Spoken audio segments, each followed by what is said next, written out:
أعوذ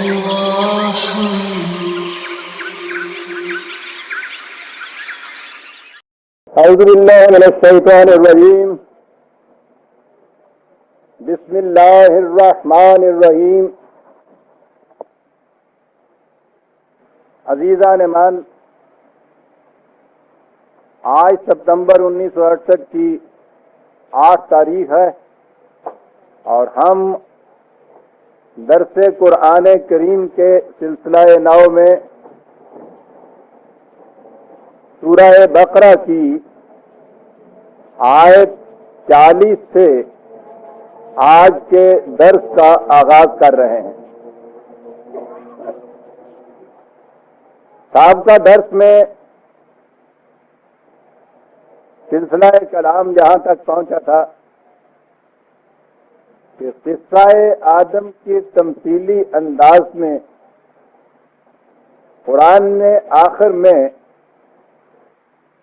2 قوانین دیے یا ایک قانون کی 2 شقیں بیان کی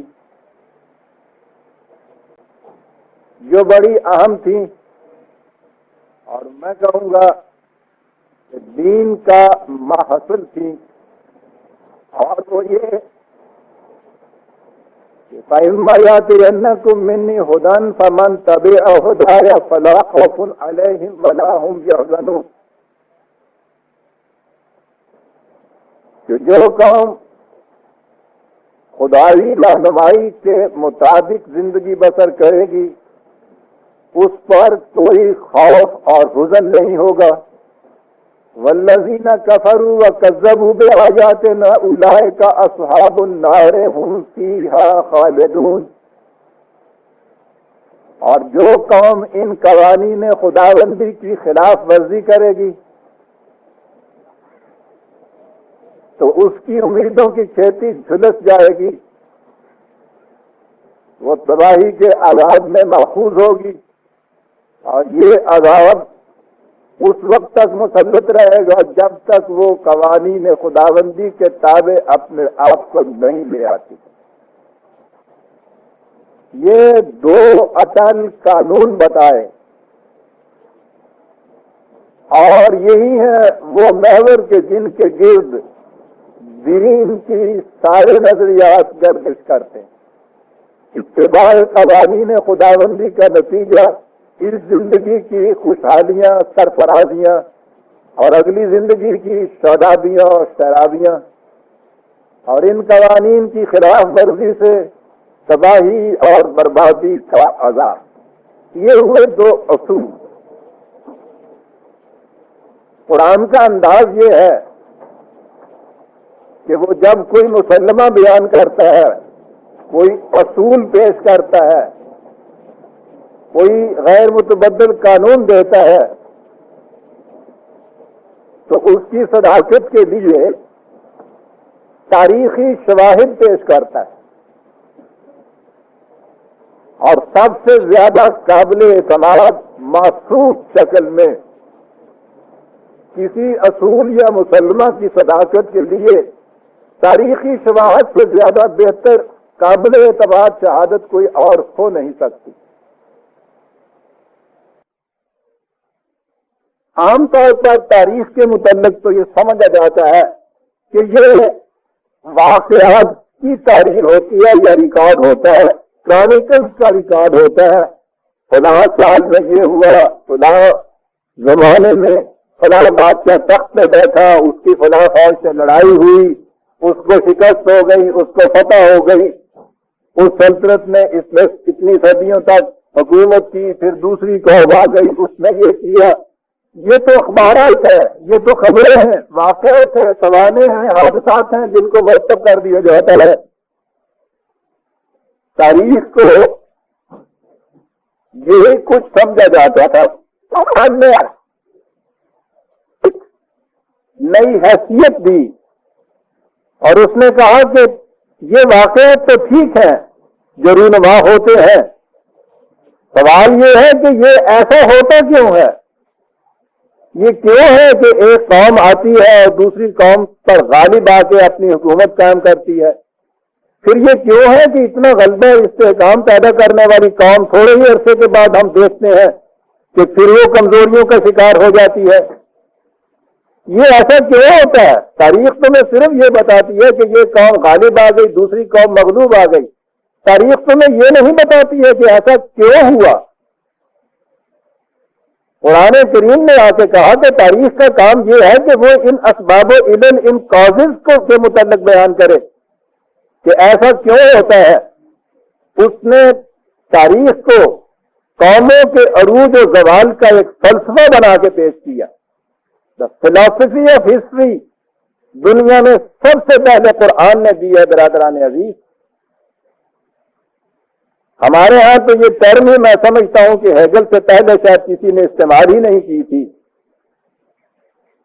ہسٹری آف فلاسفی تو دنیا نے لکھی، فلاسفی آف ہسٹری جو تھی یہ اس کا تصور سب سے پہلے قرآن نے دنیا میں پیش کیا. اس نے کہا کہ یہ چیزیں یوں ہی اتفاقاً بائی چانس رونما نہیں ہو جاتی کہ ایک قوم ابھرتی ہے دوسری قوم قہر تزلزل میں جا گرتی ہے. نے کہا کہ یہ چیزیں خاص قوانین ہیں قوموں کے عروج و زوال کے، یہ ان کے تابع یہ کچھ ہوتا ہے.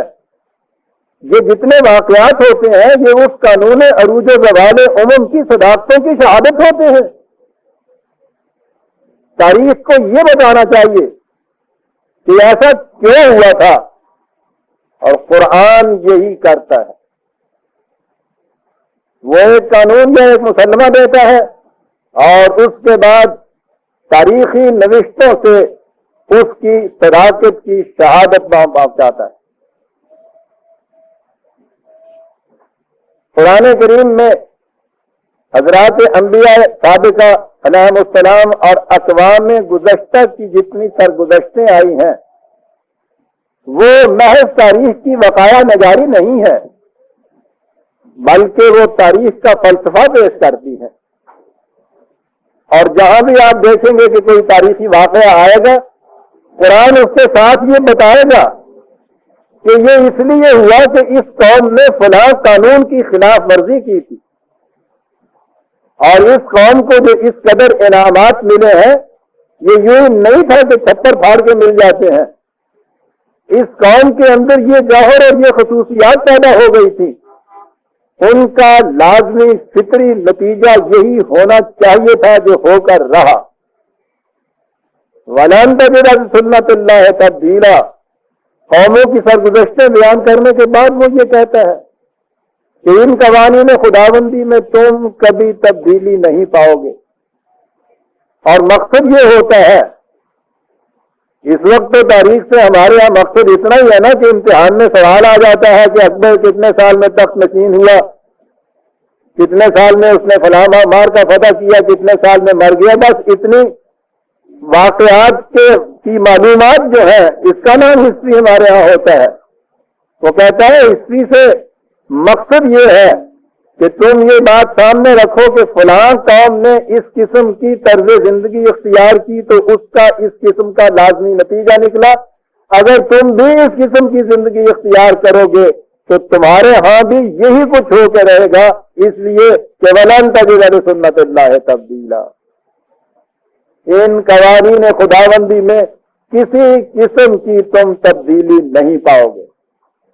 قرآن کا یہ انداز آپ شروع سے آخر تک دیکھیں گے کہ وہ ایک قانون نظریہ مسلمہ پیش کرے گا اور اس کے بعد پھر تاریخی نوشتوں سے اس کی شہادت پہنچائے گا. یہاں اس نے یہ اصول پیش کیا کہ جو قوم ان غیر متبدل اقدار خداوندی کا اتباع کرے گی اس کو اس دنیا کے اندر نعمائے خداوندی ملیں گی، سرفرازیاں اور عزت کی زندگی ملے گی. اور جو قوم اس کی خلاف ورزی کرے گی وہ تباہی اور بربادی کے عذاب میں مبتلا ہو جائے گی.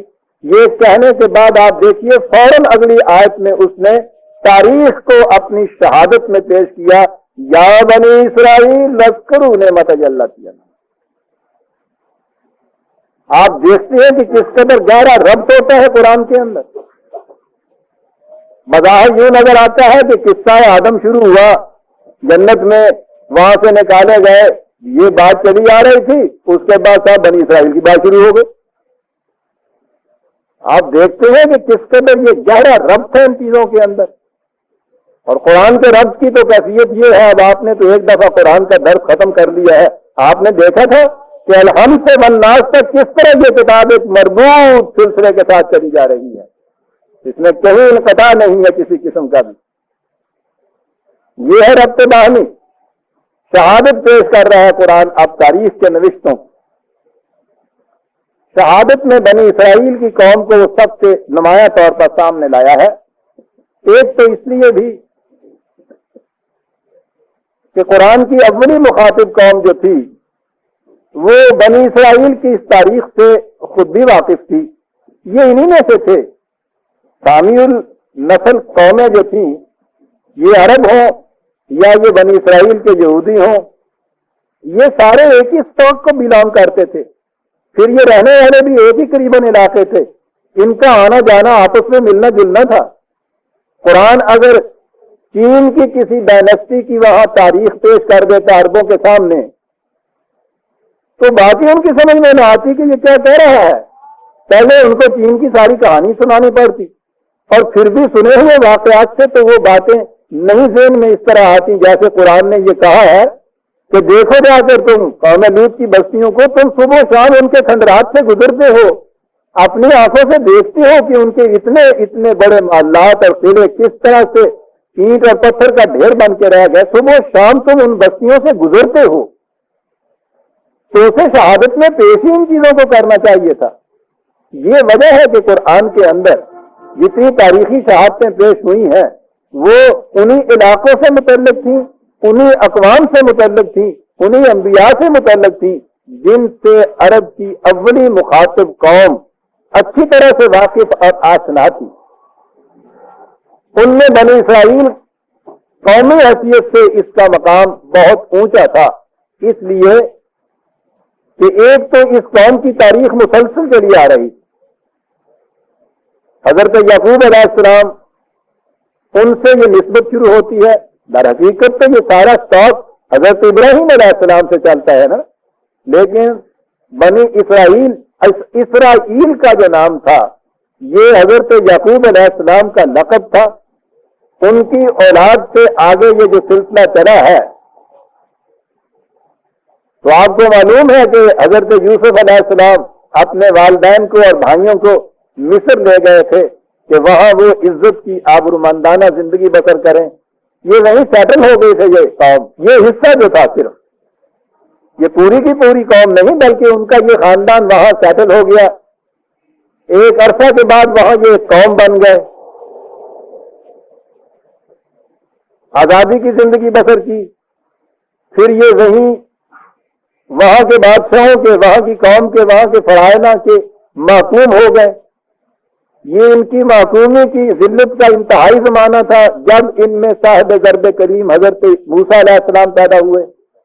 فرعون کی غلامی سے ان کو نجات دلائی، فلسطین کے میدانوں میں لے جا کر ان کو آزادی کی فضائے بسیط میں سانس لینے کے مواقع وہاں پہنچائے. وہاں ان کی حکومت قائم ہوئی، تمکن ہوا، شوکت سلیمانی، سطوت داؤدی ان کو نصیب ہوئی. پھر اس کے بعد یہ ذلتوں کی پستیوں میں گرے، ایسے گرے کہ ان کا مرکز بھی ختم ہو گیا، ان کی قومی حیثیت ختم ہو گئی. دا وانڈرنگ جیو دنیا کے اندر مارے مارے پھر رہے ہیں. یہ کیفیت اس قوم پہ ہوئی. یہ کیفیت تھی اس دور میں جب قرآن نازل ہوا ہے. تو اس زمانے میں اتنی صدیوں تک مسلسل داستان جو کسی قوم کی سامنے آ سکتی تھی وہ بنی اسرائیل ہی کی ہو سکتی تھی. اور ان کا میل ملاپ عرب سے اور اہل مکہ سے اتنا زیادہ تھا کہ یہ مکے اور مدینے میں تو یہ آدھی آبادیاں ان کی تھی. بالخصوص مدینے کے اندر تو آپ کو پتا ہے یہودیوں کی آبادیاں اتنی مؤثر آبادیاں تھیں، یہ پھیلے ہوئے تھے علاقوں کے اندر. اس لیے بنی اسرائیل کی داستان کو قرآن سامنے لایا ہے کہ جب بھی یہ اشارہ کرے گا کہ ان کو کس قدر عروج نصیب ہوا تو وہاں سے مخاطب عرب جانتے تھے کہ کتنا عروج نصیب ہوا. اور اس نے جب یہ بتانا تھا کہ کن ذلتوں کی پستیوں میں جو اس وقت زندگی بسر کر رہا ہے تو ان کی آنکھوں کے سامنے بھی ان کی وہ ذلتیں جن میں سے وہ گزر رہے تھے. اس لیے قرآن نے اس حقیقت کی صداقت کے لیے شہادت میں جو تاریخ پیش کی ہے مسلسل طور پر بنی اسرائیل کی ہے، ویسے شدہ قوم عاد اور سمود اور لوط اور ان کی بھی تاریخیں آئی ہیں، لیکن مسلسل داستان بنی اسرائیل ہی کی آپ کو ملے گی قرآن کریم کے اندر۔ بات کہاں سے شروع کی؟ سورہ فاتحہ میں ہمیں ایک دعا سکھائی گئی تھی، اہدنا الصراط المستقیم صراط الذین انعمت علیہم، ان قوموں کا راستہ کہ جن پر تیری نعمتوں کی بارش ہوئی۔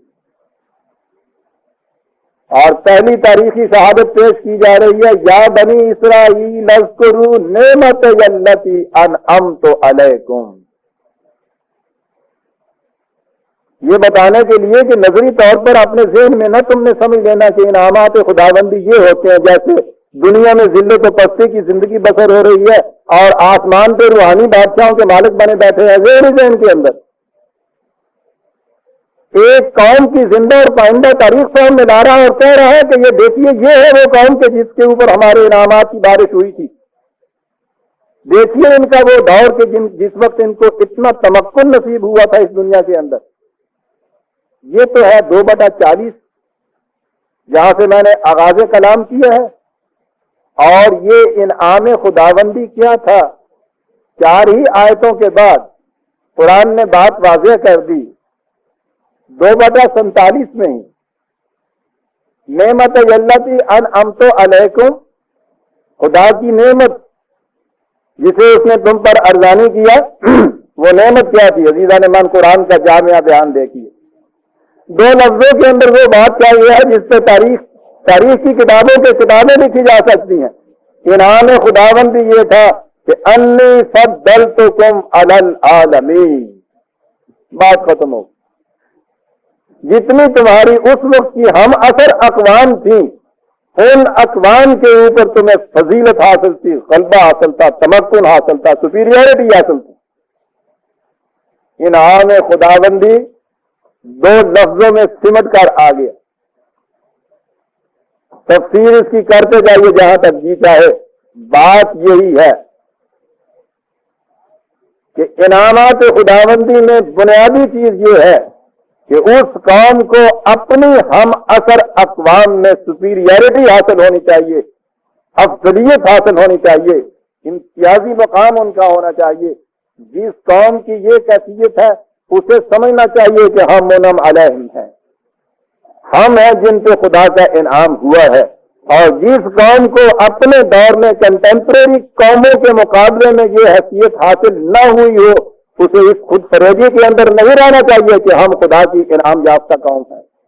اتنا بڑا ایک آبجیکٹو ٹیسٹ ہے، کیسا عمدہ ایک خارجی معیار ہے کہ جس میں کوئی بھی کسی دھوکے میں نہیں رہ سکتا، سیلف ڈسیپشن اس میں آ ہی نہیں سکتا۔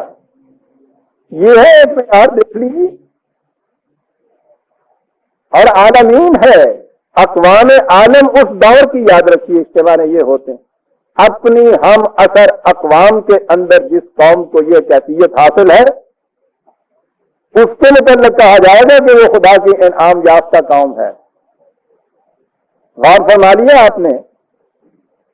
اور جو اپنے ذہنوں میں خدا کی سب سے زیادہ چہیتی قوم سمجھ رہی ہے، اس کے محبوب کی محبوب امت، مراکش سے لے کر انڈونیشیا تک ذرا ذہن میں لائیے، اپنے سامنے رکھیے ان اقوام کی کیفیت۔ یہ مسلمان کہلانے والی قومیں، یہ اپنے ذہن میں یہ سمجھنے والی قومیں کہ ہم انعامات خداوندی کی مستحق قومیں ہیں، ذرا دیکھیے تو صحیح کہ انی فضلتکم علی العالمین کی کیفیت ان کی ہے، یا ان کی کیفیت یہ ہے کہ دنیا میں وہ قوم جس کے متعلق یہ یہودیوں کے متعلق یہ 1300 سال تک سمجھتے چلے آ رہے تھے کہ دنیا کی ذلیل ترین قوم ہے، وہ ذلیل ترین قوم جو ہے وہ بھی ان کے اوپر غالب آئی ہوئی ہے۔ ذلت کی اس سے زیادہ انتہا نہیں ہو سکتی میرا ارادہ رہنے کی۔ اور پھر وہ کسی ایک خطے اور ایک گروہ پہ غالب نہیں آئی ہوئی، چھائی ہوئی ہے وہ تمہارے جتنا آپ کو مرکز بتا رہے ہیں آپ اسلام کا، اس پر وہاں چھائی ہوئی ہے۔ اور باقی اقوام عالم جو ہے وہ سوائے اس کے کہ دعائیں مانگیں کہ یا اللہ اٹلی کی کیڑوں میں توپے پڑے، توپوں میں کیڑے پڑے، اس کے سوا کچھ نہیں کر سکتے. وہ یوں دبے ہوئے، باقیوں کی بے بسی کا یہ عالم، اور اس کے باوجود کبھی ان کو خیال نہیں آتا کہ دن میں پھر یہ 44 مرتبہ یہ دعا مانگ رہے ہیں، اہدنا الصراط المستقیم صراط الذین انعمت علیہم. کتنا بڑا فریب ہے جو قومیں اپنے آپ کو دے لیتی ہیں. کوئی ایک دفعہ بات کہے، 2 دفعہ کہے، 4 دفعہ کہے، نہ سنی جائے، نہ پوری ہو رہے چھوڑ دیتے ہیں. لیکن یہاں تو یہ کیفیت کہ نہ دکھ جائے نہ ڈرما رات آئے، مگر خبتے دعا ہے اور میں لیے جائیے. قرآن تضاد سے، کنٹراسٹ سے بات کو واضح کرتا ہے. ادھر کہا کہ انی فضلتکم علی العالمین، کہا یہ کیفیت تھی تمہاری جب تم نے قوانین خداوندی کا اتباع کیا، اور جب تم نے یہ اتباع چھوڑ دیا وہ دوسرا حصہ قانون کا جو ہے تو کیا کیفیت ہوئی؟ وَضُرِبَتْ عَلَيْهِمُ الذِّلَّةُ وَالْمَسْكَنَةُ وَبَاءُوا بِغَضَبٍ مِّنَ اللَّهِ 2/61 2/61. اتباع کیا تو یہ کیفیت، فضلتکم علی العالمین، ان قوانین کو چھوڑا تو یہ کیفیت کہ ذلت و مسکنت کی مار تم پر ماری گئی خدا کے غضب کے اندر. خدا کا غضب بھی یہاں ثابت ہو گیا کیا ہوتا ہے. ذلت اور مسکنت، ذلت تو قوتوں کے اندر پست ہو جانا ہے، مسکنت جمود طاری ہو جانا ہے کسی کام کے اوپر، ساکن ہو جانا ہے کسی کام کی حرکت کا. یہ کیفیت طاری ہو گئی تمہارے اوپر. دونوں چیزیں قرآن سامنے لے آیا ایک ہی آیت کے 2 ٹکڑوں کے اندر. سوال پیدا ہوا کہ کیا اب یہ کیفیت ابدی طور پر رہے گی؟ کیا یہ یہودیوں کے اوپر جو خدا کا عذاب طاری ہوا ہے بس اب یہ قیامت تک کے لیے یہی صورت رہے گی؟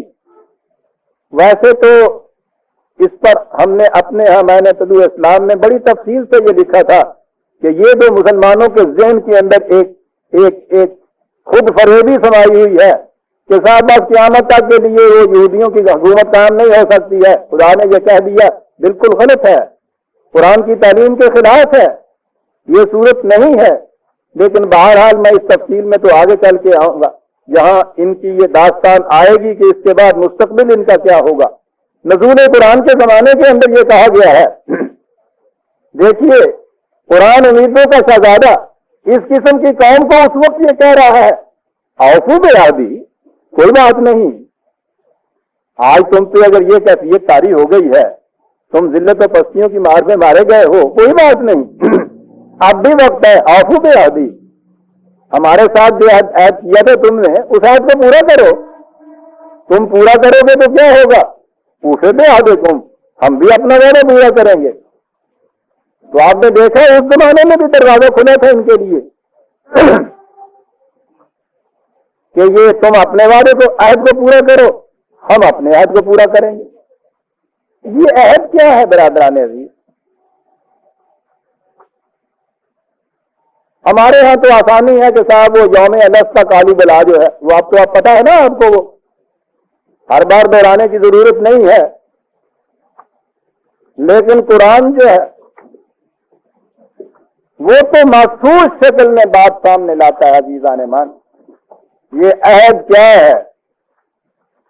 جیسا کہ میں اس سے پیشتر کئی مرتبہ کر چکا ہوں، آج تو ہمارے سامنے مسلمان ہونے کے لیے اتنا ہی اقرار کافی ہے نا، اشہد ان لا الہ الا اللہ وحدہ لا شریک لہ واشہد ان محمدا عبدہ ورسولہ. یہ چند الفاظ دوہرا دیے جائیں، یا آمنت باللہ وملائکتہ.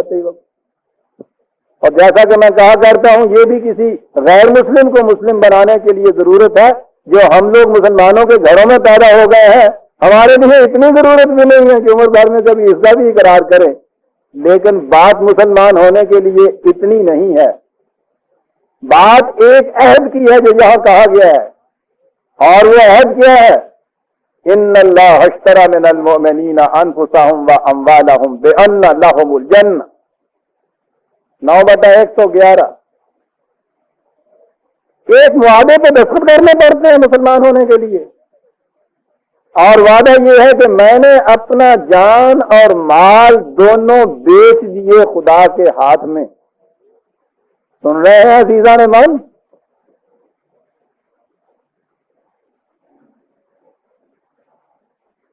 ادھر سے اس نے کہا ہے کہ تم اپنا عہد پورا کرو، میں اپنا عہد پورا کروں گا۔ وہ اگلا عہد کیا ہے؟ بے انا لاہم الجنہ، ہم تمہیں جنت کی زندگی دے دیں گے، اس دنیا کے اندر بھی جنت کی زندگی، اس دنیا کے اندر بھی جنت کی زندگی، یہ ہمارا عہد، تم وہ پورا کرو، ہم یہ پورا کرتے ہیں۔ پھر یہ عہد پورا کیسے ہوتا ہے؟ یہ نہیں کہ دستخط کیا، وعدہ ہو گیا، عہد پورا ہو گیا۔ وہ عہد لینے والا بڑا سخت قسم کا واقعہ ہوا ہے، وہ ہمارے قریب میں نہیں آ سکتا۔ عہد یہ پورا ہوتا ہے جو قاتلون فی سبیل اللہ، وقت آنے پر سر بکف میدان جنگ میں آ جاتے ہیں اللہ کی راہ کے اندر اپنی جان دینے کے لیے، فیقتلون ویقتلون، پھر یا فاتح و منصور واپس لوٹتے ہیں یا اپنا سر دے دیتے ہیں میدان کے اندر۔ یہ ہے جو تم نے وعدہ کیا تھا۔ کہا جائے گا تو یہ چیز تو مسلمانوں سے کہی گئی ہے، اور میں نے ابھی یہ کہا ہے کہ یہ بات بنی اسرائیل سے کہی جا رہی ہے کہ تم اپنے اس عہد کو پورا کرو۔ یہ محض لاجیکل انفرنس نہیں ہے، منطقی استنباط نہیں ہے جو میں نے پیش کیا ہے، قرآن ہی کے الفاظ ہیں۔ وعدن علیہ حقا فی التوراۃ والانجیل والقرآن، تورات ماننے والوں سے بھی یہی وعدہ لیا گیا تھا، انجیل ماننے والوں سے بھی یہی وعدہ لیا گیا تھا، یعنی وہ جو اصل انجیل و اصل تورات تھی۔ تو اس سے یہ نظر آیا کہ یہ کوئی نئی بات نہیں جو ہم سے لی جا رہی ہے۔ یہاں بھی کسی کو مسلم بنانا تھا، بنانا میں کہہ رہا ہوں، جہاں کسی نے اپنے آپ کو مسلم قرار دینا تھا، وہ پہلے دن کا نبی ہو، پہلے دور کا نبی ہو یا نبی آخر الزمان ہو، قرآن، تورات، انجیل و قرآن تینوں کو یہاں لے آیا ہے کہ ہر عہد میں یہ چیز تھی، ہر نبی کے ساتھ یہ چیز تھی، ہر امت کے ساتھ یہ چیز تھی، یہی وعدہ تھا جو ہمارے سے لیتے تھے۔ تو کیا کہا ان سے؟ 9/111 اس کا جی ریفرنس، آفو بعہدی اوفے بعہدکم، یہ تھا جو تم سے وعدہ لیا گیا تھا، تم نے دستخط کیے تھے اس معاہدے کے اوپر، اسے پورا کرو، ہم اپنا وعدہ پورا کریں گے۔ یہی چیز ذلت و مسکت میں پھنسی ہوئی قوم یہود سے کہا گیا، یہی چیز آج ہم سے کہی جا رہی ہے۔ کمیٹیاں بیٹھتی ہیں، کمیشن بیٹھتے ہیں، انکوائریاں ہو رہی ہیں صاحب کہ ہمیں ہوا کیا ہے، اس کا علاج کیا ہے۔ وہی چیز جو اس نے کہی ہے، وہ کہتا ہے تاریخ سے پوچھو ہوا کیا ہے، علاج اس کا قرآن سے پوچھو، آفو بعہدی اوفے بعہدکم۔ اور اگلی چیز پھر بتائی نفسیات کی کہتی ہے، کہا کہ تم اس عہد کو کیوں نہیں پورا کرتے، نہ مال کو تم اس طرح سے کھلے رکھتے ہو کہ وہ ہماری راہ میں ضرورت مندوں کے کام آئے، نہ سر کو ہتھیلیوں پہ رکھتے ہو کہ تمہارے اس نظام کے راستے میں کھڑے ہونے والی مزاحمت کو دور کیا جائے، تم کیوں نہیں ایسا کرتے؟ کہا تمہارے سینے کے اندر ڈر ہے، ڈر ہے کہ مال چلا جائے گا تو کیا ہوگا، اور سب سے بڑا ڈر تو یہ کہ جان چلی جائے گی تو کیا ہوگا۔ کہتا یہ جو خارج کے ڈر ہیں یہ ہیں جو تمہیں اس عہد کے اوپر آنے نہیں دیتے، اور اس کا ایک ہی علاج ہے کہ کسی اور کا ڈر اپنے اندر نہ رکھو، وَإِيَّايَ فَارْهَبُونِ۔ یہاں یہ سوال پیدا ہوگا اگر اس کا معنی یہی کیے جائیں کہ مجھ سے ہی ڈرو، تو نفسیاتی طور پر ڈر تو پھر بھی آ گیا، فیئر کمپلیکس تو پھر بھی پیدا ہو گیا، اور فیئر کمپلیکس سے تو آپ جانتے ہیں پرسنالٹی کریش ہو جاتی ہے۔ انسانی ذات کو کچلنے کے لیے سب سے زیادہ خطرناک چیز جو ہے فیئر کمپلیکس۔ جب تک انسان وہاں ہے جہاں فیئر ہوتا ہے، تو پھر یہ جو چیز ہے فیئر، خوف، خدا ہی کا کیوں ہونا؟ فیئر تو ہے نا۔ قرآن یہ نہیں سکھاتا برادران عزیز۔ یہ جو ہمارے ہاں عام طور پر بہت بڑی بزرگی کی نشانی بتائی جاتی ہے، ایمان کی نشانی خوف خدا، خوف سے کسی سے کچھ کام کرانا کمپلشن کا انتہا ہے، یہ اقرار اور زبردستی کا انتہا ہے، کسی سے اس طرح سے کوئی کام کرانا یہ نیکی ہوگی؟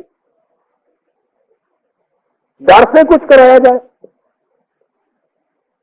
یہاں اگر ہم کسی طرح سے بھی ڈر سے کسی سے کوئی کام کراتے ہیں، نہ کرنے والے کی ہم نیکی کہتے ہیں، ہیلپ لیسنس کہتے ہیں، بے بسی کہتے ہیں، بیچارگی کہتے ہیں، کمزوری کہتے ہیں بیچارے کی، کوئی کریڈیٹیبل چیز تو نہیں ہوتی۔ اور کرانے والا جو ہوتا ہے اس کے متعلق جو تصور ہوتا ہے وہ تو ہمارے سامنے ہے۔ کیا آپ سوچتے ہیں کہ جو چیز آج ہم انسانوں کے متعلق تو اس سلسلے میں ہمارے ذہن میں یہ تصور ہو، اور بیانی وہی بات جب ہم خدا کی طرف منسوخ کریں تو بڑی بڑی عظمتوں اور رفتوں کی بات بن جائے، وہ مینا فقط خدا ہے رہا۔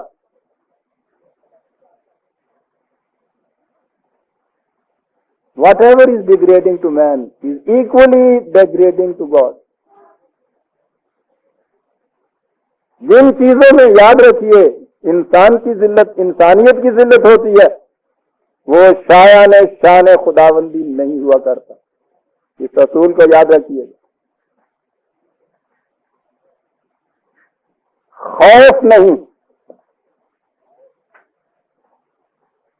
رہب، یا فرحبون، رہب کے معنی ہوتا ہے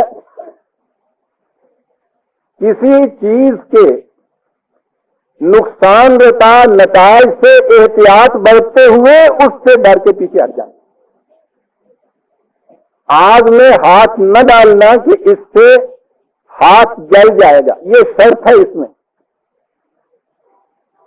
کسی قانون کی خلاف ورزی کے تباہ کن نتائج کا احساس کر کے یہ جو کیفیت پیدا ہوتی ہے اس سے بچنے کی، اسے راحت کہتے ہیں۔ آگ سے ڈرتے ہیں ہم، بچے کو آگ سے ہم باز رکھتے ہیں، سیلاب سے ڈرتے ہیں، زلزلوں سے ڈرتے ہیں، بیماریوں سے ڈرتے ہیں۔ یہ ڈر اور ایک ڈکٹیٹر کا ڈر، آپ دیکھتے ہیں دونوں میں کتنا فرق ہوتا ہے۔ یہاں ہم قانون سے ڈرتے ہیں، قانون کی خلاف ورزی سے ڈرتے ہیں، اس کی خلاف ورزی کے جو ہمارے لیے تباہ کن نتائج ہوتے ہیں ان سے ڈرتے ہیں۔ سنکھیے سے محتاط رہو۔ یاد رکھیے راہب کے اندر احتیاط ضروری ہوتی، اس کے بنیادی معنی میں یہ بات ہے۔ احتیاط کے طور پر کسی چیز سے ڈرنا، کام سے ڈرتے ہیں ہم۔ کہا یہ کہ تم صرف میرے قوانین کی خلاف ورزی کے تباہ کن نتائج سے ڈرو، اور اس کے علاوہ کسی اور سے نہ ڈرو۔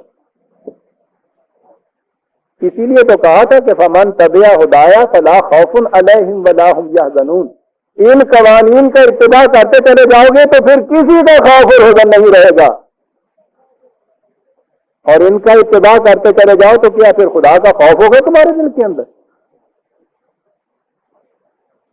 وہ تو اس صورت میں ہوگا کہ قوانین سے سرکشی برتو، ان کے جو فطری نتائج ہیں ان نتائج کی تباہیوں کے احساس سے تمہارے اندر یہ چیز پیدا ہوگی۔ یہ ہے راحت برادران عزیز۔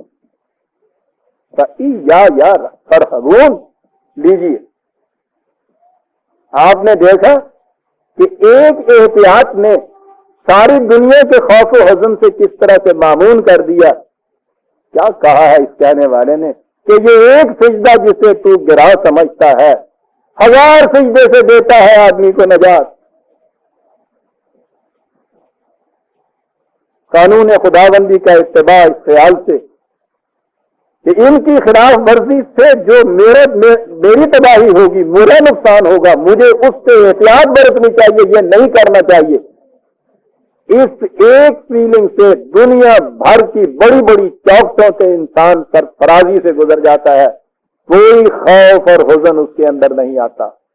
کہا یہ ہے قائد ذلت و مسکنت کے اندر پھنسی ہوئی قوموں، ہر دروازے کے اوپر جھکنے والوں، اپنے آپ کو دنیا کی بے بس اور بے کس قوم سمجھنے والوں، آؤ اس معاہدے کو پورا کرو، ہم اپنا عہد پورا کریں گے، اور اس کے بعد ہمارے قوانین کی اطاعت کے علاوہ کسی اور کا خوف تمہارے اندر نہیں رہے گا۔ اور جو ہی کسی قوم کے دل سے خوف اترا، اس سے زیادہ دنیا میں بلندیوں کے اوپر کوئی قوم نہیں ہو سکتی۔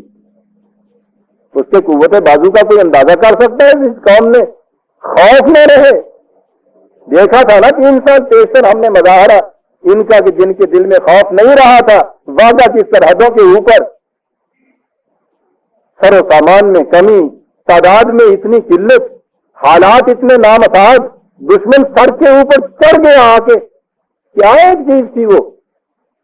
خوف نہیں رہا تھا۔ خوف تو جو نکل جاتا ہے وہ تو پوچھے نہیں، بکری شیر پہ ڈھا لیتی ہے، خوف نکل جاتا ہے تو یا فرحبون کتنی بڑی بات کہہ دی ہے۔ کسی سے نہ خائف ہونا، کسی سے ڈرنے کی ضرورت نہیں۔ 2 ہی تو جذبے ہوتے ہیں برادران عزیز، جس سے کور دب کی ہے آدمی، جلب منفعت، دفع مضرت، لالچ، اس سے مجھے یہ ملے گا، ڈر یہ اتنا نقصان پہنچا دے گا۔ 2 ہی جذبے ہیں دنیا کے اندر، اپنے مقام سے گر جانے کے قاضی۔ اور قرآن کریم نے بتایا کہ ہمارے بندوں کی کیفیت یہ ہے کہ یدعوننا رغبا ورہبا، جلب منفعت ہو، کسی سے فائدہ اٹھانے کی صورت ہوتا ہو، کہیں سے اس قسم کے ڈر کی صورت ہوتا ہو، دونوں حالتوں میں وہ ہمارے قانون کی طرف رخ کرتے ہیں۔ 21/90، 21/90۔ اگلی آیت ہے، اب اس کا پہلے بات کی کہ اب وہ جو عہد ہے پورا کرو۔ آج کیسے پورا کریں؟ تورات وہ نہیں رہی سامنے، ان کی انبیاء سامنے نہیں ہے، پریشان حال قوم، شیرازہ منتشر، مرکز ختم ہو چکا ہوا ہے، خدا کی اصلی کتاب رہنمائی بھی موجود نہیں ہے، کیسے پورا کروں؟ وَآمِنُوا بِمَا أَنزَلْتُ، یہ جو ہم نے نازل کیا ہے اس کی صداقتوں پر ایمان لے آؤ۔ عام طور پر یہ کہا جاتا ہے کہ صاحب یہ تو پھر کچھ بڑی واوین میں کہتا ہوں تنگ نظری سی ہے کہ یہ کہا جائے کہ صاحب بس قرآن پہ ایمان لاؤ تو پھر تمہاری نجات ہو سکتی ہے۔ تنگ نظری نہیں ہے برادران عزیز، قرآن نے بتایا یہ ہے کہ ہم نے دین حضرت نوح سے لے کے رسول اللہ تک ہر نبی کو دیا، اور ایک ہی دین تھا جو دیا، لیکن دنیا کی کسی قوم کے پاس خدا کی طرف سے یہ دیا ہوا دین اپنی اصلی شکل میں باقی نہیں رہا۔ دعویٰ بلا دلیل نہیں ہے۔ آج اس آسمان کے نیچے تمام مذاہب عالم میں سے کوئی مذہب ایسا نہیں ہے جو یہ دعویٰ کرتا ہو یا اس کی شہادت بام پہنچا سکتا ہو کہ ان کے پاس جو مضمومہ آسمانی کتاب ہے وہ حرفن وہی ہے جو ان کے رسول کو ملی تھی۔ تاریخی اعترافات ان کے دیکھنے ہوں تو وہ میری کتاب آسمانی کتابیں جو ہیں اس میں دیکھیے، دین کی طرف دعوت دے رہا ہے، انہیں بتا رہا ہے کہ تمہارے پاس وہ نہیں رہا، کہہ رہا ہے کہ کوئی نئی چیز میں نہیں لایا، یہ وہی دین ہے جو تمہیں دیا گیا تھا تمہارے پاس نہیں رہا۔ تو اس کی طرف دعوت دینے کے معنی یہ نہیں ہے کہ کوئی اپنی چیز ہماری ہے جسے ہم بیچ رہے ہیں، ہم یہ کہہ رہے ہیں کہ صاحب دیکھیے تمہاری اپنا پانڈا سلوندی ہے، یہ بات نہیں، کہ اپنا پرایا پانڈا ہی نہیں ہے، یہ اسی خدا کی طرف سے ملا ہوا ایک دین ہے، تمام نوع انسانی کے لیے ہے، اسے ایکسپٹ کر لو، وہ عہد نامہ پورا ہو جائے گا۔ اور اس کی خصوصیت کیا بتائی مصدقا لما معکم،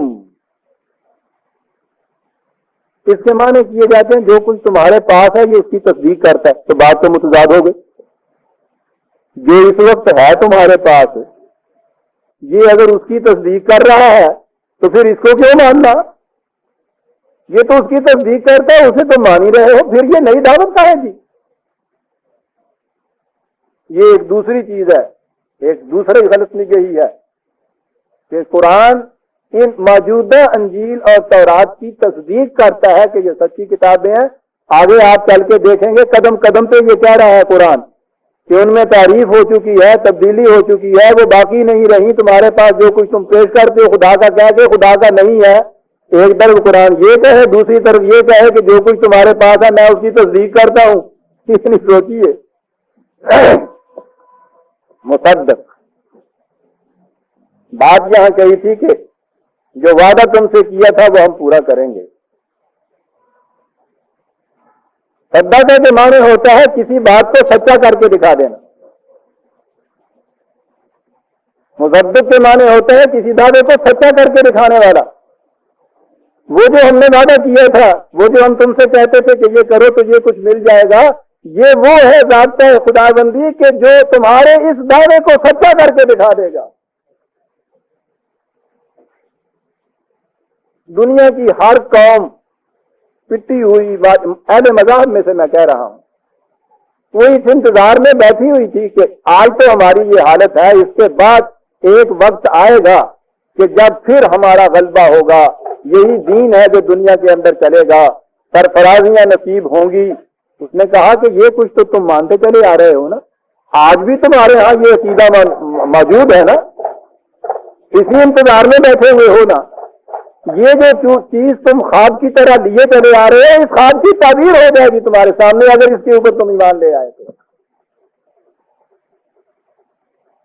تمہاری یہ توقعات، یہ امیدیں، یہ آرزویں، یہ خواہشیں، یہ ساری کی ساری یہ قرآن سچ کر کے دکھا دے گا۔ ماں تم جو خود تم آرزویں لے کے بیٹھے ہوئے ہو، جو خود دعوے کر رہے ہو دنیا کے سامنے کہ اس کے بعد تم نے دیکھنا کس طرح سے کہ یہ دین ہمارا غالب آتا ہے، اس نے کہا کہ یہ سچ کر کے دکھا دے گا اس چیز کو۔ تو اور چاہیے کیا کسی کو کہ جو آرزویں لے کے دل میں وہ بیٹھے ہوئے ہوں اور وہ آرزویں سچی نہ ہو رہی ہوں، اور ایک آ کے یہ کہہ دے کہ میرا کوئی کام نہیں اس میں تھوڑا ہوا، مجھے محتاجی نہیں ہے کچھ، یہ جو تم دل میں لیے بیٹھے ہو اور پورا نہیں ہو رہا میں اسے پورا کر کے دکھا دوں گا، اور جو اس کا بھی ساتھ نہ دے اس سے زیادہ تو احمق کوئی نہیں ہو سکتا۔ کہا یقین کرو اس بات، یہ کروں گا۔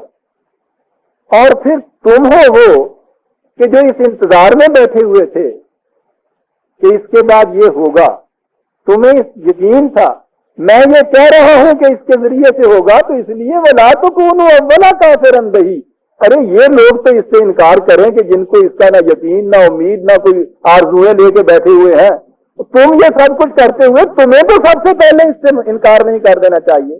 کیا بات ہے یہ؟ عقل دانش کا تقاضا تو یہ تھا کہ اس قسم کی آواز آتی تو سب سے پہلے تم لپک کے اس کی طرف بڑھتے۔ ارے یہ کیا دانش و بینش ہے کہ تم ہی سب سے پہلے اس کا انکار کرتے۔ انکار کیوں کرتے ہو؟ بس آ گئی دکھتی ہوئی رگ، یہی ہوتا چلا آیا ہے، یہی ہوتا چلا آ رہا، آج بھی یہی ہو رہا ہے عزیزان من۔ آج بھی آپ کی قوم ہر طرف سے یہ آواز اٹھتی ہے، قرآن کی طرف آ جاؤ، خدا کی طرف آ جاؤ، دین کی طرف آ جاؤ، یہ سنورے گا، وہ بنے گا، بیک ٹو قرآن، سارے نعرے بلند ہو رہے ہیں، کوئی نہیں آتا، کوئی نہیں آنے دیتا۔ کون ہے یہ نہیں آنے دیتے؟ دو لفظوں میں بات بتا دی، وَلَا تَشْتَرُوا بِآيَاتِ ثَمَنًا قَلِيلًا۔ یہ جو تم نے مذہب کو پروفیشن بنا رکھا ہے، اپنا مذہب کو جو پیشہ بنا رکھا ہے، کمائی کا ذریعہ بنا رکھا ہے، یہ چیز نہیں تمہیں آنے دیتی اس طرف۔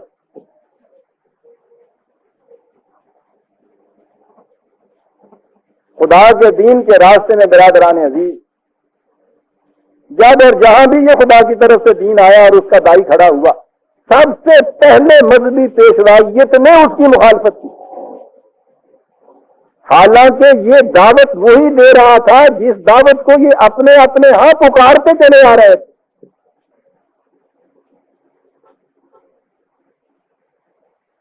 پکارنا کیا تھا؟ دھوکہ دینا دوسروں کو۔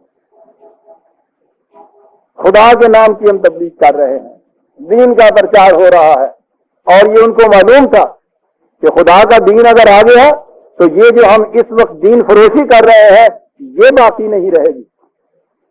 یہی بنی اسرائیل تھے نا کہ جن کی انتہائی تباہی کے زمانے میں ایک دم مسیحا نہ آیا جس نے آگے کہا آؤ اگر یک قطرہ خون داری، اگر مشتے پر داری، بیا من بات و آموزن طریقے صاحب آزیرہ، اگر آج ایک بھی خون کا قطرہ تم نے باقی ہے، آج ایک بھی خون کا قطرہ تم نے باقی ہے، مٹھی بھر بھی پر باقی ہے، آؤ میں تمہیں بتاؤں کہ آزادی کی فضائے بسیط میں کیسے اڑ کے تم جا سکتے ہو۔ اس قوم بنی اسرائیل سے حضرت عیسیٰ علیہ السلام نے یہی کہا تھا نا، اور آپ کو معلوم ہے کہ پھر کہانوں نے جا کے اندر جو مشورہ کیا تھا وہ کیا مشورہ تھا؟ مشورہ یہ کیا تھا کہ بھائی بات تو یہ ٹھیک کہتا ہے، لیکن آج تو ہماری عادت یہ ہے کہ ہمارا یہ جو موجودہ حاکم ہے یہ ہمارے معاملے میں دخل نہیں دیتا، اسٹیٹ سیکولر ہے، اور ہمارا جو اختیارات کا دائرہ ہے اس میں ہم آزاد ہیں۔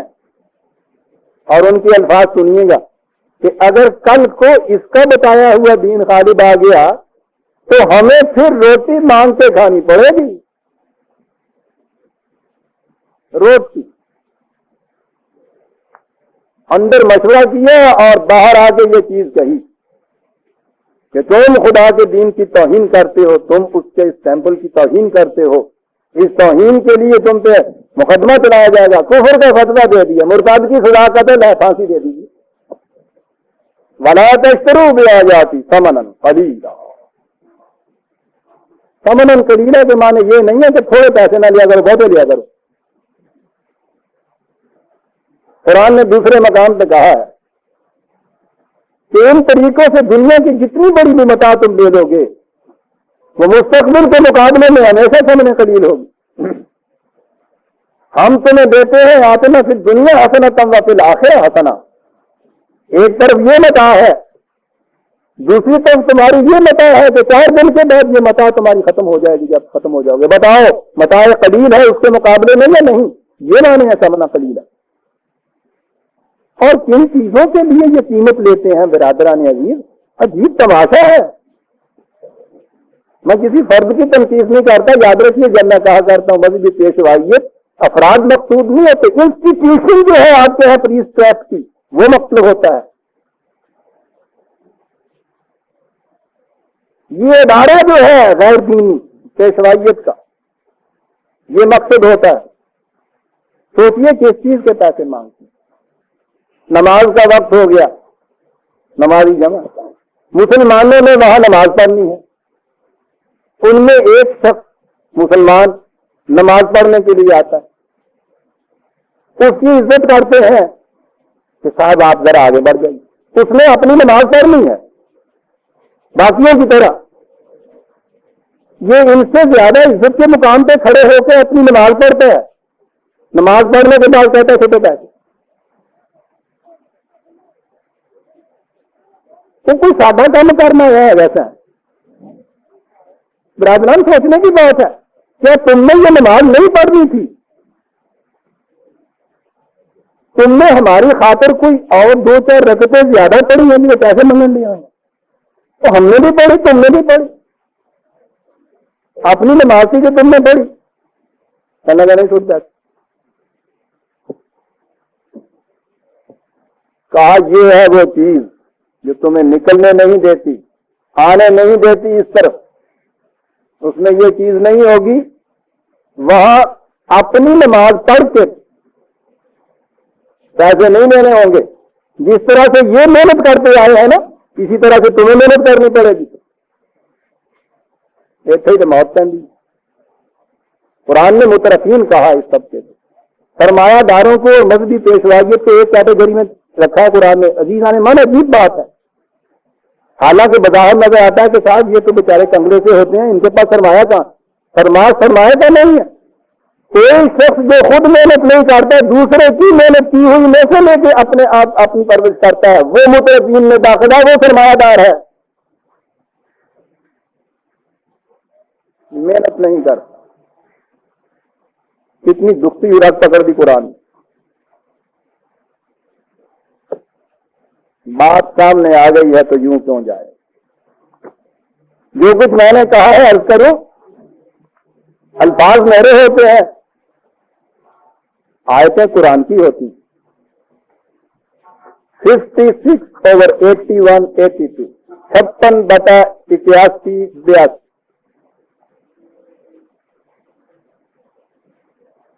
کہا کہ یہ قرآن بڑی عجیب چیز پیچھے سے, انہ لقرآن کریم فی کتاب مکنون لا یمسہ الا المطہرون تنزیل من رب العالمین. کہا افب حاضل حدیث سے انتم مدہنون. ارے سوچو تو صحیح, اس قسم کی یہ کتاب اور اس سے پھسلتے ہو تم. سوچو تو سر, دیکھیے کنٹراسٹ, کتنی باعظمت کتاب جلائی گئی ہے اور اس سے پھسلتے ہو. آگے ہے بات, وَتَجْعَلُونَ رِزْقَكُمْ أَنَّكُمْ تُكَذِّبُونَ, اور اس کی تکذیب اس لیے کرتے ہو کہ 4 روٹیاں مل جائیں تم کو.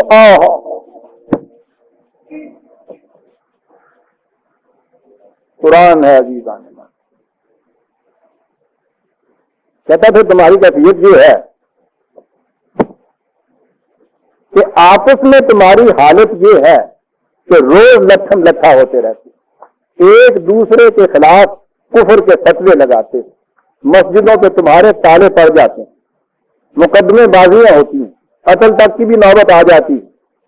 لیکن جب کبھی اس کے مقابلے میں کوئی قرآن یا دین کی بات آتی ہے, عقل و فکر کی بات آتی ہے, سمجھ سوچ کی بات آتی ہے, انسانیت کی بات آتی ہے, یہی تمہارے غلط میں اعتقاد جو تم ایک دوسرے کو جھٹلاتے ہو, انہی کی بنا کے اوپر تم ایک دفعہ بن جاتے ہو اس کے خلاف.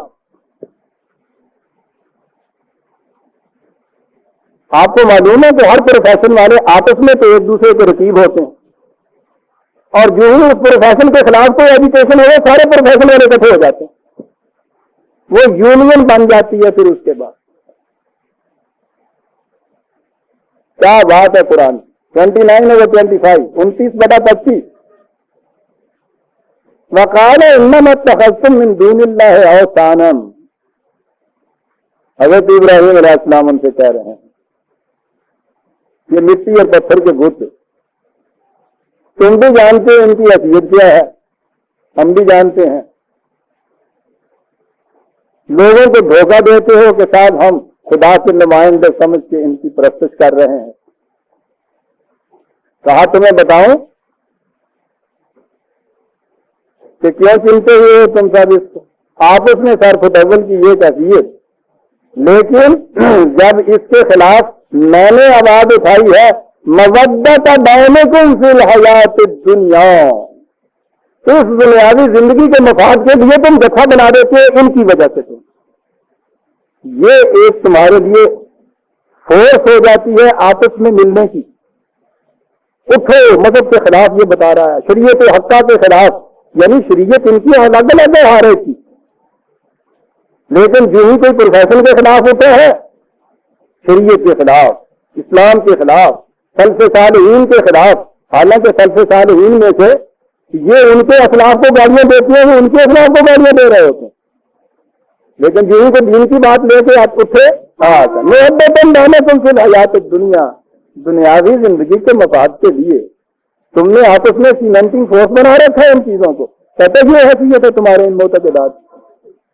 ولا تشتروا بیا 29/25 کے بھی اس کی ریفرنس, ولا تشتروا بآیات ثمنا قلیلا وإیایا فاتقون.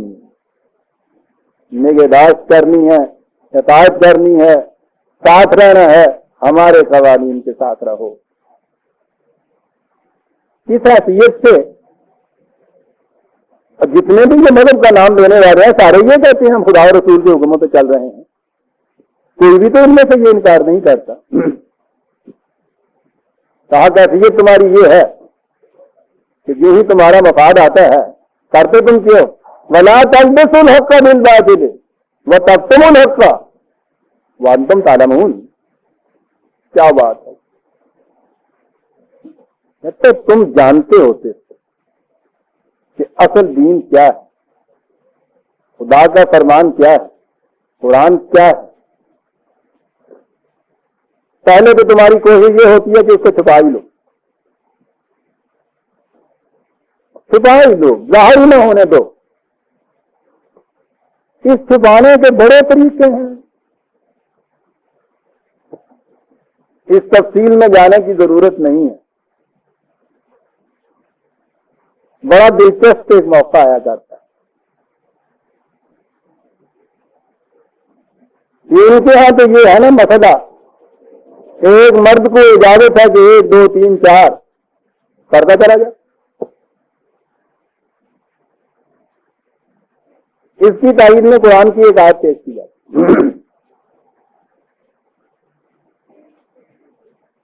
نکاح کے وقت اس آیت کو دہرایا جاتا ہے, یعنی وہ جو بیچارہ پہلی دفعہ شادی کرنے آیا اس لڑکی کے ساتھ, اس کے کان میں یہ پھونکا جاتا ہے.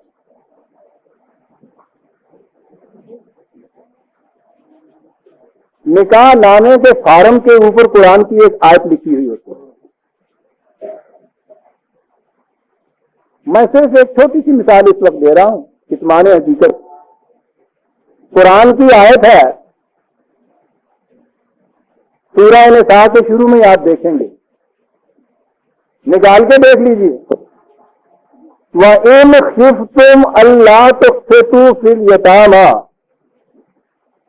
اگر تم وہ عورتیں کہ جن کے لیے شادی کا سامان نہیں, بیوہ ہوں, بڑی لڑکیاں ہوں, بچے ان کے ساتھ رہ جائیں, معاشرے میں یہ کیفیت پیدا ہو جائے کہ ان کے مسئلے کا کوئی منصفانہ حل کہیں نہ ملتا ہو.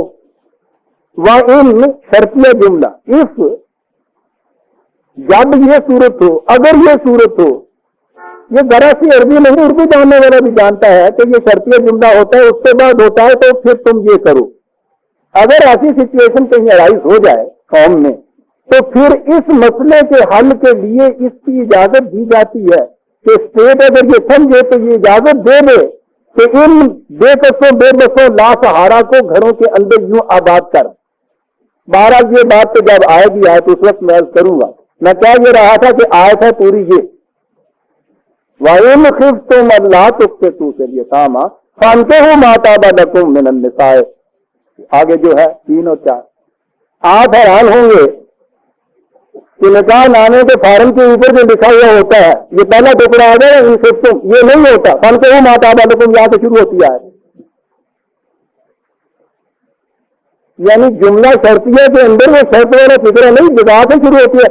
میں کہتا ہوں تعلیم عبارت کے اعتبار سے بھی آپ دیکھیے, کوئی لڑکا 8ویں جماعت کا جو لکھا ہے, اگر اتنا تو سے فکرہ شروع کرتے تو سارا کاٹ میں ماسٹر 0 نمبر دے.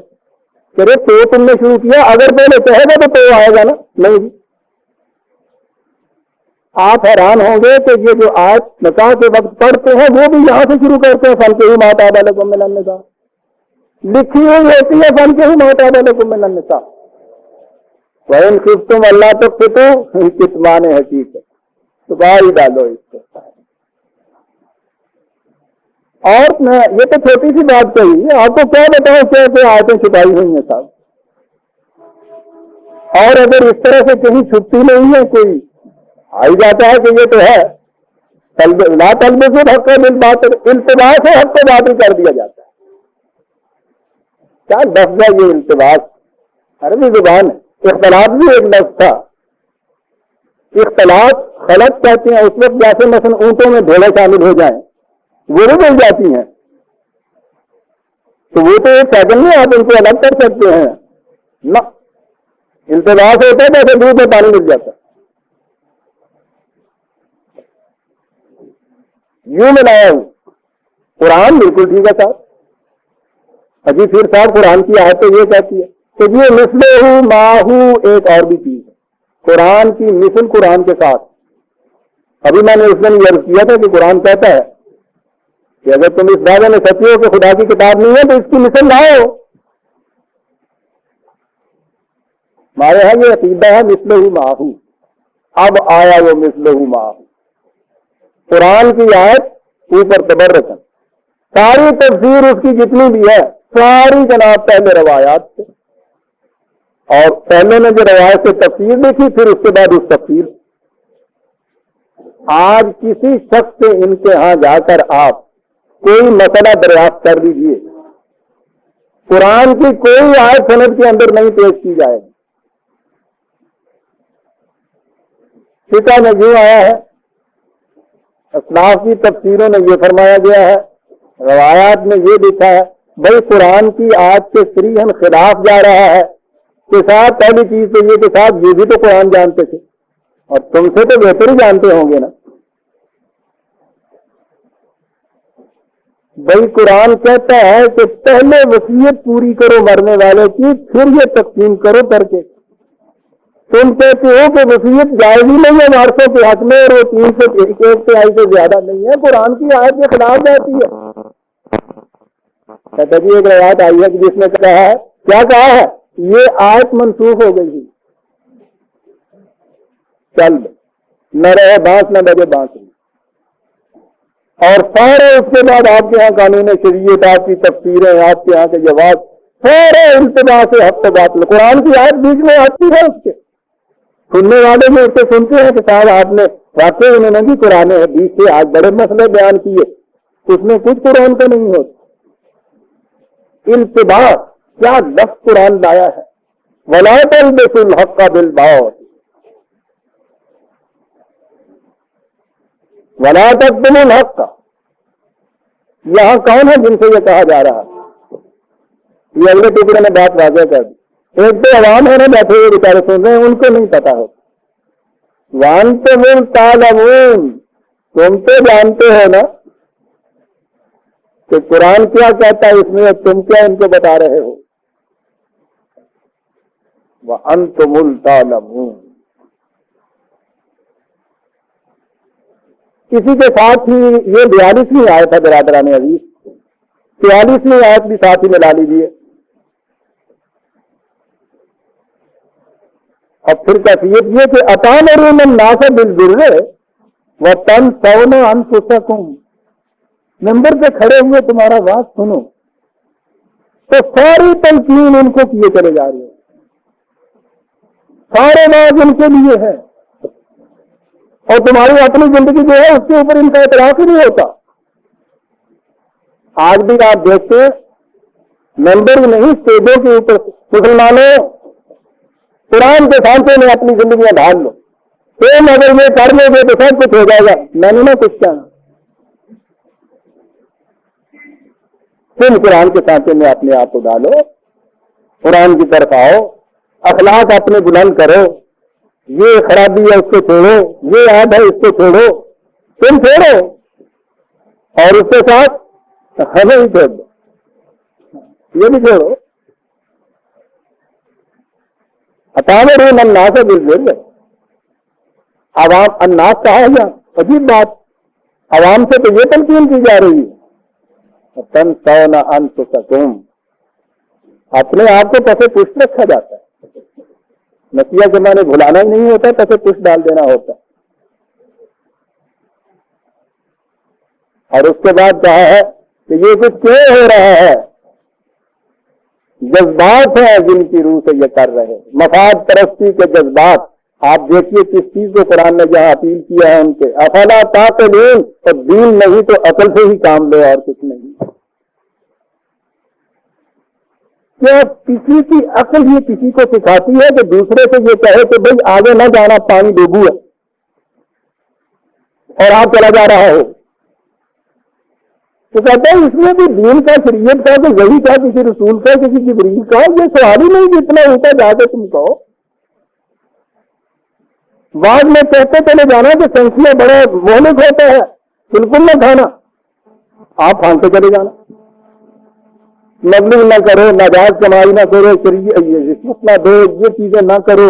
ٹھیک ہے، وہ کہتا ہے اس کے بعد کہنے کے بعد یہ جو کوئی سب کچھ تم کرو چھوڑو کہ خدا کیا کہتا ہے، رسول کیا کہتا ہے، دین کیا کہتا ہے. وہ کہتا ہے عقل سے پوچھو کہ اگر یہ چیزیں واقعی اتنی بری تھی جیسے تم ان سے کہہ رہے تھے تو تم جو کرتے ہو تو اب یہ بری نہیں رہی. افلا تعقلون. کیا بات ہے وجاہت کرو کیا دے دیا پروگرام قرآن نے وہی جو پہلے ہی صفحے میں جو دیا تھا.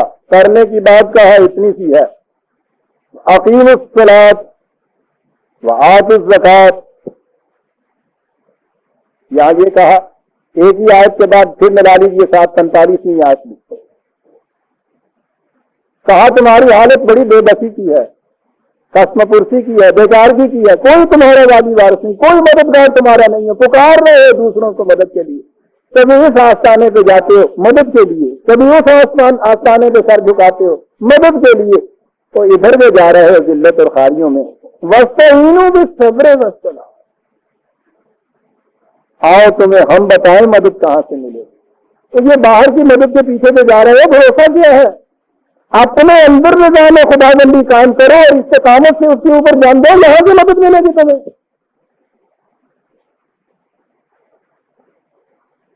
اب تو آپ جانتے ہیں نا برادران عزیز اقامت صلاۃ کے معنی کیا ہوتے ہیں. اب تو آپ نے یہ سمجھ لیا کہ اس کے ساتھ صبر کی کیوں تلقین ہوئی. اور یہ بھی آپ کو پتا ہے کہ صبر کے معنی وہ پنجابی کا صبر نہیں کہ اچھا میرا صبر کے اوپر پر انتہائی بیکارگی کا نام صبر ہوتا ہے. میرا صبر ہی بات ہے. استقامت کسی خطرے کے مقابلے میں پاؤں میں ذرا لغزش نہ آنا، اسے صبر کہتے ہیں. Balance personality. میں نے بتایا تھا نا آپ کو کہ کشتی جب پانی میں ڈولتی ہے تو ایک بڑا سا پتھر رکھ دیتے ہیں ایک طرف تاکہ اس کے وزن سے اس کا توازن قائم رہے. یہ جو بڑا سا پتھر رکھا جاتا ہے جس سے ڈولتے ہوئے دلوں کا توازن قائم رہتا ہے اسے صبورہ کہتے ہیں. یہاں سے لفظ صبر آیا ہے، لغزش نہ آنے پائے. اس نظام کو قائم کرو، اقیم الصلاۃ. پھر اس سے کرو کیا؟ نظام قائم کر لیا، اندر کی درستگی بھی ہوگی، بس یہ مقصود بالذات ہے نہیں. آتوا الزکوٰۃ. دو ہی ستون ہے برادران عزیز سارے دین کے، اقامت صلاۃ اور ایتاء زکوٰۃ. دین کے بھی یہ دو ہی اور مذہب کے فریب کے بھی یہ دو ہی. دین کے اندر صلاۃ ایسا نظام کہ جس میں افراد معاشرہ قوانین خداوندی کے پیچھے پیچھے چلتے ہوئے جائیں. چل لیے پیچھے، مقصود بالذات ہے یہ چیز، لیکن نہیں. یہ اس لیے کہ آتوا الزکوٰۃ. لفظ زکوٰۃ کے معنی ہے سامان نشو و نما، گروتھ اور ڈیولپمنٹ کے لیے جو کچھ چاہیے. زکوٰۃ کے معنی ہوتا ہے کسی کی گروتھ. مقصود یہ ہے اس قسم کے نظام کے کام کرنے سے کہ وہ جو ابتدا میں تم نے کہا تھا نا الحمدللہ رب العالمین، ربوبیت عالمینی، تمام نئے انسانی کو سامان نشو و نما بہم پہنچانا، وہ خدا براہ راست سے ہی پہنچایا کرتا. وہ بہم پہنچایا کرتا ہے اس نظام کی وساطت سے جو اس کے قوانین کے تابع متشکل ہوتا ہے. اسے کہیے اقامت صلاۃ. اور اس کے بعد آتوا الزکوٰۃ. پورے نئے انسانی کو سامان نشو و نما دیتے چلے جاؤ. سب سے پہلے اپنے معاشرے میں، پھر اس کو بھلائیے، اس کے باہر لے جائیے، اور آگے بڑھتے چلے جائیے، اور آگے بڑھتے چلے جائیے. یہی کہنے کا بات ہے. عزیزان مان، اتنے اہم دو شقیں اس پروگرام کی جن سے یہ کہا کہ تمہاری ذلت و مسکنت دور ہو جائے گی، تمہیں اقوام عالم میں سرفرازیاں نصیب ہو جائیں گی، تم سارے اٹھا کے چلنے کے قابل ہو جاؤ گے، تمہارے دل میں کسی کا خوف نہیں رہے گا، کوئی حزن نہیں رہے گا. یعنی اتنی بڑے نتائج جس چیز سے پیدا ہونے ہیں وہ دو ہی چیزیں بتائیں گے نا قرآن میں، صلاۃ و زکوٰۃ. آج ان کا مفہوم ہے نماز اور یہ جو 2.5% دیا جاتا ہے. میں کوئی تنقید نہیں کر رہا، میں صرف پوچھتا یہ ہوں کہ قرآن کریم نے یہ جو نتائج بتائے ہیں کیا ان دونوں سے یہ نتائج مرتب ہو رہے ہیں؟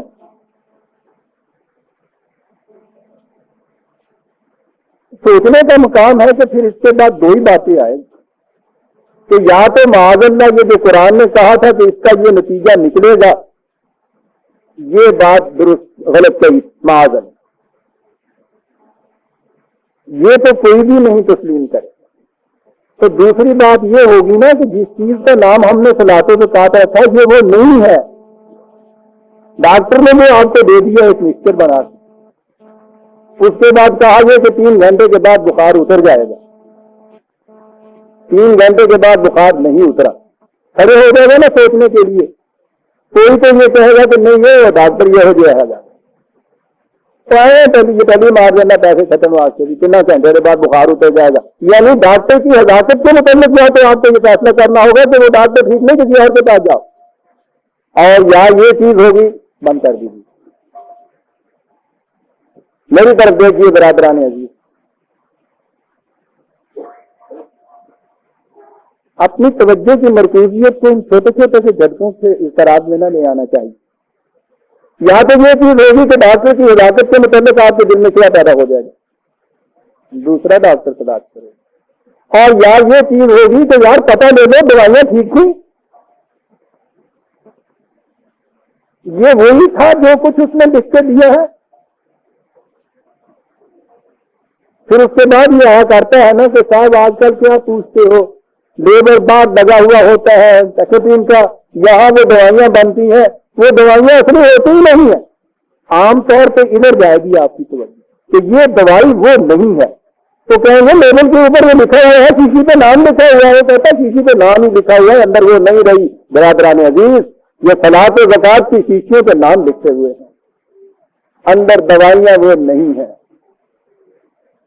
میں نے کہا کہ میں تنقید نہیں کر رہا، لاجیکل کنکلوژن ہے، منطقی نتیجہ ہے کہ اگر یہ چیز یہ نہیں پیدا کر رہی تو یا تو مانیے وہ جو دھڑلے سے کہہ دیا تھا، اقبال نے سوال کیا تھا افغانی سے آسمانوں کے اوپر جب جاوید نامے نے کہا کہ یہ سارا کچھ جو ہے یہ نہیں پیدا ہو رہا، مجھے بتا یا مسلمان مرد یا قرآن مرد، بتا دونوں میں سے کون سی بات ہے. بڑا دھڑلے کا سوال ہے، کرنا چاہیے. باہر کی قومیں یہ سوال کر رہی ہیں. جب بھی آپ یہ کہتے ہیں کہ اسلام تو یہ وہی ہے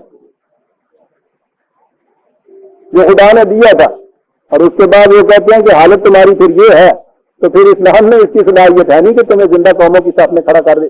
اللہ اسی نتیجے پہ پہنچیں گے. بات یہ ہے عزیزان مان، شیشی بھی وہی ہے، لیبل بھی وہی ہے، نام بھی وہی ہے، دوائیاں جو ہے میڈ ان پاکستان ہے.